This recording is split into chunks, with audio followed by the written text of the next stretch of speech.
Welcome back, my friends. Today we have to discuss about a new question, that is numerical problem taken from the friction. Okay, the question says that a block placed on a rough inclined plane of length 4 meter just begin to slide down when the upper end of the plane is 1 meter high from the ground. Calculate the coefficient of static friction. देखिए हमारा जो question कह रहा है, थोड़ा मैं उसको एक बार एक्सप्लेन करता हूं. क्वेश्चन कह रहा है कोई ऑब्जेक्ट है जो यहां से स्लाइड डाउन होना स्टार्ट कर रहा है और इस इंक्लिनेशन की लेंथ कितनी बता दी गई क्वेश्चन में, 4 मीटर. ग्राउंड से इसकी हाइट हमें कितनी गिवन है, देखो 1 मीटर. कितना गिवन है भैया, 1 मीटर. जब स्लाइड डाउन हो रहा है, इंक्लाइन प्लेन है, तो हम लोग एंगल ऑफ इंक्लिनेशन कुछ ना कुछ लेट करते हैं अपनी तरफ से. या तो गिवन होता, नहीं गिवन है तो हमने अपनी तरफ से क्या ले लिया, थीटा. ये थीटा होगा ज्योमेट्री के अकॉर्डिंग, आपको जानकारी होगी, पीछे थ्योरम समझा भी चुका हूं. ये भी थीटा होगा. कैसे होगा अगर जानना चाहते हैं तो आप जान लीजिए. वो थीटा ये 90, तो ये बचा हुआ एंगल कितना हुआ बताओ भाई, 90 माइनस थीटा. रिएक्शन प्लेन पे परपेंडिकुलर होती तो आर ऊपर की तरफ परपेंडिकुलर है, तो ये mg cos theta back side हो गया परपेंडिकुलर. तो आप ध्यान रखिए ये पूरा एंगल 90 है और ये 90 माइनस थीटा है. तो 90 से जब 90 माइनस थीटा रिड्यूस करोगे तो 90 कैंसिल हो जाएगा, सीधा क्या आ जाएगा, थीटा आ जाएगा. डायरेक्ट क्या आ जाएगा भैया, थीटा आ जाएगा यहाँ पर, इसलिए थीटा है ज्योमेट्री के अकॉर्डिंग. अच्छा, mg यानी कि वेट ऑब्जेक्ट का डाउनवर्ड काम करता है. तो mg का अगर इस तरफ कंपोनेंट हम लें, इस तरफ देखो ये थीटा है, तो हमेशा जो थीटा की तरफ अटैच कंपोनेंट होता है उसको हम हॉरिजॉन्टल कंपोनेंट कहते हैं, यानी कॉस से रिप्रेजेंट किया जाता है. तो mg का इस तरफ वाला कंपोनेंट हो गया mg cos थीटा, और दूसरी साइड जो परपेंडिकुलर बनेगा यानी प्लेन के पैरेलल आ जाएगा, यहां पर देखो वो होगा mg sin थीटा. ये कंपोनेंट डिवीजन हुआ है किसका, mg का. रिएक्शन ये स्लाइड डाउन हो रहा है, नीचे को खिसक रहा है ना. फ्रिक्शन फोर्स हमेशा ध्यान रखिएगा जिस तरफ मूवमेंट हो रहा होता है, मोशन होता है या मोशन होने वाला होता है, टेंडेंसी भी आप ना भी मूवमेंट हो रहा हो, ऑब्जेक्ट रेस्ट में हो तब भी फ्रिक्शन फोर्स काम करता है, लेकिन किस डायरेक्शन में, जिस तरफ मोशन होने के चांस होते हैं. तो यहां तो बोल ही रहा है स्लाइड डाउन, तो इसका मतलब डाउनवर्ड आ रहा है, तो फ्रिक्शन फोर्स किधर काम करेगा, अपवर्ड. फ्रिक्शन फोर्स के लिए सिंबल क्या बनाते हो, Fs. इतना अगर समझ में आ गया हो तो बताइए. ये तो मैंने थ्योरेटिकली अभी क्लासिफिकेशन किया, वैल्यूज कहीं नहीं यूज किए हैं. अभी मैं फिलहाल इससे एक इक्वेशन बना लेता हूं. देखो R जो है वो किसके अपोजिट है, mg cos थीटा के अपोजिट है. स्टेडी स्टेट में ये बैलेंस भी करता है एक दूसरे को, तो R को हमने किसके इक्वल कर दिया, mg cos थीटा के. क्लियर. और Fs ध्यान दीजिएगा, फ्रिक्शन के अगेंस्ट कौन सा फोर्स काम कर रहा है, देखो mg sin थीटा काम कर रहा है. फ्रिक्शन के अगेंस्ट क्या काम कर रहा है, देखो Fs के अगेंस्ट काम कर रहा है mg sin थीटा.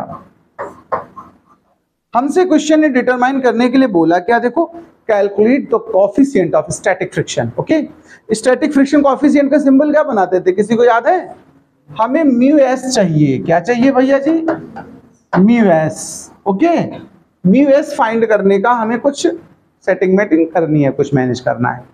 तो चलिए एक काम करते हैं, F S is equal to, ऐसे हम लोग क्या लिखते हो, म्यू आर लिखते हो कि नहीं लिखते हो बताओ. एफ एस का फॉर्मूला क्या होता है, फ्रिक्शन फोर्स होता है वैसे म्यू आर, और चूंकि यहाँ स्टैटिक फ्रिक्शन है तो सफिक्स में क्या डाल देंगे, एस, तो म्यू एस आर हो गया.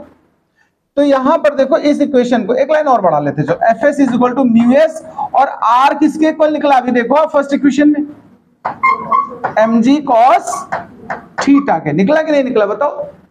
अच्छा भाई, तो अब Fs ये बन चुका है देखो, और Fs ये पहले से है तुम्हारे पास. ठीक है, तो इन दोनों को हम आपस में यूज कर दे रहे हैं. इक्वेशन को डिवाइड कर लो कुल मिला के, हमने या इक्वेट करा दो, इक्वेटिंग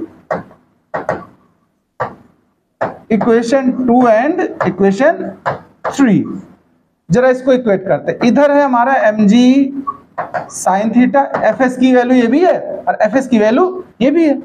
ये हो गया mu S mg cos theta. बताओ भाई जी, इसमें से क्या कैंसिल हो रहा है, m कैंसिल हो रहा है और g कैंसिल हो रहा है, mg पूरा कैंसिल हो गया।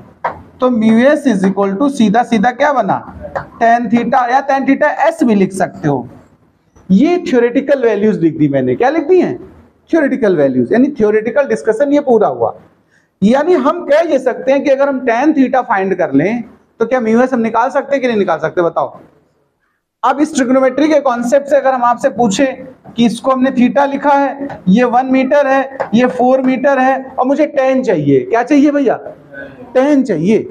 tan के लिए कौन सी चीज बाकी रह गई, क्या होता tan, परपेंडिकुलर बाई बेस होता है। परपेंडिकुलर कितना है तुम्हारे डायग्राम में बताओ, 1 मीटर, और बेस कितना है पता नहीं है, ये तो पता करना है। तो चलो बेस पता कर लेते हैं। तो आपको पता ही पाइथागोरस की नहीं पता है, तो 4 का स्क्वायर माइनस 1 का स्क्वायर, ये तो जानते होगे। तो कुछ मिला करके आएगा कितना, ये √15 आएगा कि नहीं आएगा बताओ। तो हम लोग निकालेंगे म्यू एस यानी कि tan थीटा, तो कितना आएगा, परपेंडिकुलर बाई बेस। आप ऐसे एक तो लीव कर सकते हो, but it is not a proper way. हमने नीचे रूट लिया ना, तो इसको क्या करते हैं हम लोग, रेशनलाइज कर देते हैं। ये तरीका पता है कि नहीं पता है। तो ये फिर कितनी आ गई वैल्यू, √15 अपान में 15 आ गया। अब √15 की वैल्यू निकालिए भाई, स्क्वायर रूट तो आपको आता ही होगा, फिर भी हम एक रफली वैल्यू रख ले रहे हैं। देखो अगर 16 होता तो कितना आता, 4 आता कि नहीं आता, और ये 15 है तो 4 से स्लाइटली लेस देन आएगा। अप्रॉक्स में हम 3.9 के आसपास रखे ले रहे हैं, कितना रख ले रहे हैं, 3.9 के आसपास। ये रफली ले लिया है, आप लोग एक्यूरेट निकाल लेना, क्या दिक्कत है, ठीक है। तो इस हिसाब से अगर हम इसको सॉल्व करें तो देखो आंसर में हमारा कितना आने वाला है, 0.15 2 30 होता कि नहीं होता बताओ, कितना बचा, 9 बचा, 15 6 कितना होता है 90।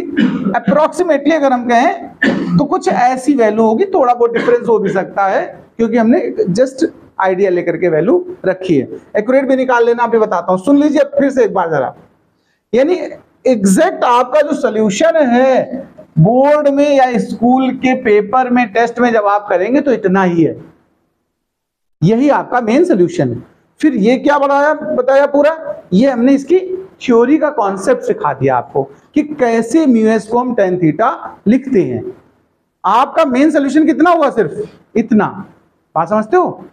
ये तो एक थ्योरी का पार्ट है, नोट करिए, फिर बात करते हैं आगे।